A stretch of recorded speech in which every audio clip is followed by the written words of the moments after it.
அஸ்ஸலாமு அலைக்கும் வரஹ்மத்துல்லாஹி வபரகாத்துஹு. மக்களை நலமா இருக்கிறீர்களா?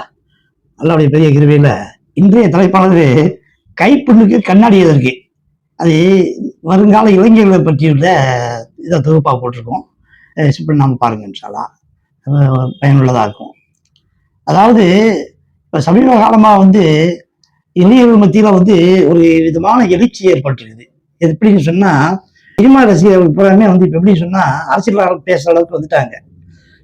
அதுக்கெல்லாம் காரணம் என்னன்னா, புதுசு புதுசா இருக்கும்போது இந்த நடிகர்கள் என்ன பண்றாங்கன்னாக்கா, அவங்களுடைய காலங்கள் நடிப்புல முடிகிற மாதிரியான சூழ்நிலை வரும்போது டக்குன்னு என்ன பண்றாங்கன்னாக்கா, அடுத்த கட்டமா அரசியலுக்கு போறாங்க. அவங்க அரசியலுக்கு போறதுக்கு காரணம் என்னன்னா, தன்கிட்ட அதிகமான ரசிகர்கள் கூட்டம் இருக்குது, இதை வச்சு நம்ம பெருக்கி பெரிய அளவில் ஆகி அந்த அளவுக்கு நம்ம அரசியல்ல ஒரு பெரிய இடத்தை பிடிக்கலாம் அப்படிங்கிற ஒரு நப்பாசையில நடந்துக்கிறாங்க. அதுக்கு என்ன பண்றாங்கன்னாக்கா, அதுக்கு விவரம் தெரிஞ்ச மக்களை சேர்க்காம சிறு சிறு, அதாவது அதை பத்தி எந்த விதமான அறிவும் இல்லாத இளைஞர்களையும் சிறுவர்களையும் தூண்டி விட்டு இது பண்றாங்க. இதுல என்ன ஆகுதுன்னு சொன்னா, இந்த ஆர்வ கோளாறுல என்ன பண்றாங்கன்னாக்கா, இவர் நமக்கு கடைசி வரல நமக்கு நல்ல ஆட்சி கொடுப்பாரு அப்படிங்கிற மாதிரியான ஒரு தவறான எண்ணங்கள்ல அவரை பத்தி என்னன்னு தெரியாமலே அவருக்கு ஆதரவு தெரிவிக்கிற பேர்ல ஒவ்வொரு ஊர்களையுமே ஒரு பெரிய கூட்டங்களே சேருது. இதை அவங்க எப்படி பயன்படுத்தாங்கன்னு சொன்னா, எந்த அளவுக்குன்னு சொன்னாக்கா, அதாவது ஒரு மாவட்டத்தை எடுத்துக்கிட்டு அது பெர்மிஷன் வாங்கிட்டு செய்யறாங்க. எடுத்துக்கிட்டு என்ன பண்றாங்கனாக்கா, ஒரு பெரிய அளவுல கூட்டத்தை கூட்டுறாங்க. அப்படி கூட்டும் போது என்ன ஆகுதுன்னு சொன்னா, பெரிய மாசம் காட்டும் போது அடுத்த கட்சி ஆரம்ப காலத்துல இருந்து பழம்பெரும் கட்சியா இருக்கவங்க செய்யறதை வச்சுட்டு அதோட பெருசா காமிக்கணுங்கிறதுக்காக என்ன பண்றாங்கனாக்கா, பெரிய அளவுல எல்லா ஊர்கள்ல இருந்து ஆளுகளை வர வச்சு கவர்மெண்ட்ல அதுக்கு பெர்மிஷன் வாங்கி செய்யும் போது என்ன ஆகுதுன்னா, அதுக்கு செய்யலாம். அதாவது அவங்களுடைய நல்ல காரியங்கள் செய்யறதுக்காண்டி அவங்க உண்மையிலேயே வந்தாங்கன்னாக்கா தாராளமா செய்யலாம், அது தப்பே கிடையாது. அது செய்யறங்கிற பேர்ல என்னன்னாக்கா, அதுக்குள்ள முறைகளை தெரியாம செய்யறாங்க. அதாவது வந்தாங்கன்னா வந்தவங்களுக்கு என்னென்ன வசதி பண்ணி கொடுக்கணும், அவங்களுக்கு சாப்பாட்டுக்குள்ள ஏற்பாடு பண்ணணும், தண்ணி வசதி பண்ணி கொடுக்கணும், ரெண்டாவது அந்த அவங்க அவங்களுடைய கழிவறைகளை ஏற்பாடு பண்ணி கொடுக்கணும். அதுல அந்த மாதிரி இருக்கும்போது இதெல்லாம் ஏற்பாடு பண்ண முடிஞ்சா இதெல்லாம் செய்யணும். அது இல்லாம செய்யறதா இருந்தா அதை பொது போக்குல போறதா இருந்தாக்க, அப்புறம் பேசிட்டு போறதா இருந்தாக்க, ஒரு குறிப்பிட்ட பேர்ல பேசிட்டு போறதா இருந்தா அது தேவைப்படாது. இப்போ ஒரு ஊருக்கு போறாங்க, இத்தனை மணிக்கு போறாங்க, அத்தனை மணிக்கு போகலாம், அங்கே அட்டன் ஆகிட்டு அடுத்தடுத்து போகும்போது இதை ஒரு பெருசாவும் செய்ய வேண்டிய வேலை இல்லை. அடுத்தடுத்து அப்படி போயிட்டே இருப்பாங்க. எல்லா இடங்கள்லயும் அந்த வசதிகள் இருக்கும். ஆனா இவங்க என்ன பண்றாங்கன்னாக்கா, ஒரு குறிப்பிட்ட இடத்தை கூட்டி ஏற்பாடு பண்ணிட்டு, ஒரு குறிப்பிட்ட ஆளுங்க தான் வருவாங்கன்னு சொல்லிட்டு ஒரு சின்ன இடத்த பிடிச்சிட்டு அவங்களுக்கு காலையில நடக்கிற மீட்டிங்னு சொல்லி போட்டுட்டு மதியானம் வரல அவங்க காக்க வச்சுட்டு, இவங்க இங்க இருந்து தாமதமா பரவிட்டு போய் அவங்க அது வரல வெளியே அங்கிட்டு போகாம பசியும் பட்டியுமா எந்த விதமான வசதியும் இல்லாம கடைசி என்ன ஆச்சுன்னு சொன்னா, அப்படி ஒவ்வொரு ஆகும் போது இப்ப வெயில் வேற அதுல நிறைய பேருக்கு பாதிப்பு ஏற்பட்டு போகுது. அப்படித்தான் சமீபத்தில் நடந்துச்சு. நாமக்கல்ல ஒரு மீட்டிங்கும் கரூர்ல ஒரு மீட்டிங் போட்டிருந்தாங்க. அதாவது எப்படின்னா, நாமக்கல்ல 8:45 கரூர்ல மதியானம் 12 மணிக்கும் போறதாக இருந்தது. இவர் 8:45 மீட்டிங்க்கு சென்னையில அவர் போறதே 8 மணிக்கு தான் போறாரு பிளைட்ல. இவர் 8 மணிக்கு போய் சேர்றதுக்கு 12 மணி 1 மணி ஆயிடுச்சு. 2 மணிக்கு மீட்டிங்ல போய் அட்டன் பண்றாரு அவரு. அது வரல கூட்டம் கலையாம இருக்கிறவங்க கூட்டம் சேர்ந்து என்ன ஆகி போச்சு, அங்க பெரிய பாதிப்பு ஏற்பட்டு போச்சு. அங்கேயே 40-50 பேருக்கு மேல மயக்கமாயிட்டு இருக்காங்க ஆரம்பத்திலேயே. இந்த மாதிரி ஆயிடுச்சு, நம்ம அடுத்ததுக்காக போகணுமே சொல்லிட்டு அந்த யோசனை இல்லாம என்ன பண்ணிட்டாங்கன்னா, திரும்ப மறுபடியும் அங்க இருந்து மறுபடியும் திருப்பி கரூருக்கு வரப்போ, கரூருக்கு பக்கத்துல இருந்தா கூட கிட்டத்தட்ட ஒரு 1 மணி நேரம் பயணம் வைங்களேன்.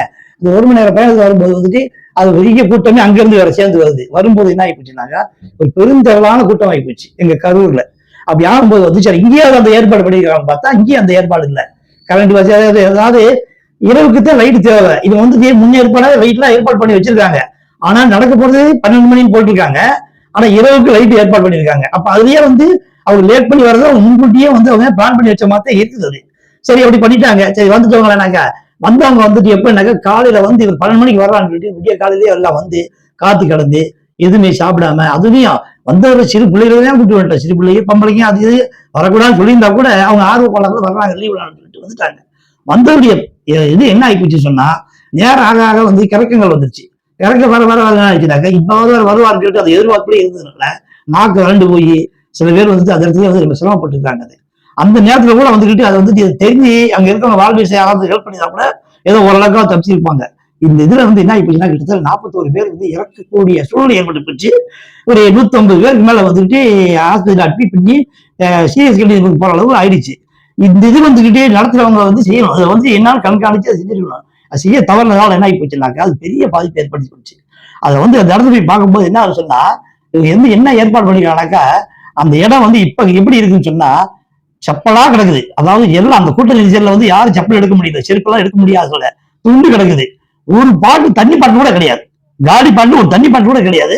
சாப்பாடுலாம் வந்து கொடுத்துருந்தாங்கனாக்கா சாப்பாட்டு பொருளாம செதறியாவது கிடக்கும், அதுவும் கிடையாது. அப்ப வந்து பசி பட்டி மேல எவ்வளவு நேரம் இருக்க முடியும்? ஒரு மாதிரி ஒரு இதா இருக்கவங்க அந்த மாதிரி இருந்தவர்களுடைய எஃபெக்ட் என்ன ஆயிப்போச்சுன்னா பெரிய பாதிப்பாகி போச்சு. பெரிய பாதிப்பாகி அந்த நேரத்துல வந்து பெரிய போர்க்காலமா ஆகி அது நேரம் ஆக ஆக இது வந்து அவர் வந்து அதாவது 12 மணிக்கு வர வேண்டிய ஆளு 7 மணிக்கு வந்து மைக்க பிடிக்கிறாரு. 7 மணி 7:10 மணி மைக்க பிடிக்கிறாரு. படிக்கும் போது என்ன சொன்னா அப்படியே மக்கள் வந்து என்ன ஆனாங்க, அவங்க கேட்கறது என்ன தண்ணி தான் கேட்கறாங்க. தண்ணிக்கு என்ன பண்றது, எதையாவது பீச் ஏற்றி தான் கேட்கணும் அப்படின்னு சொல்லி இருக்க கையில இருக்கிறதெல்லாம் தூக்கி போட்டு அவங்க வந்து அவங்க சைக்கிளை காட்டுறாங்க. காட்டி கூட வந்துட்டு எதுவுமே இதாகிறதுனால கடைசியில் எனக்கு பெரிய பல இதாகி மயக்க போட்டு ஒவ்வொரு ஆள் உழுக ஒருத்தர் மேல உழுக. அப்ப இந்த வேன் வர்ற நேரத்துல வந்து எல்லாம் ஒதுங்கினதுல அந்த இண்டி பாக்ஸ், அதாவது ஜெனரேட்டர் ரூம் மாதிரி ஒண்ணு அமைச்சுப்பாங்க ஒரு டெம்பரரியா, அதுக்குள்ள போய் அங்க இருக்கிற வயர்கள்லாம் விடுவோம்னா எல்லாத்தையும் வயசுல அத்து போட்டு எல்லாம் வந்து இருட்டாகி போச்சு. கிட்டத்தட்ட 7-7:30 மணிக்கு என்ன இருக்கும் அப்பலாம்.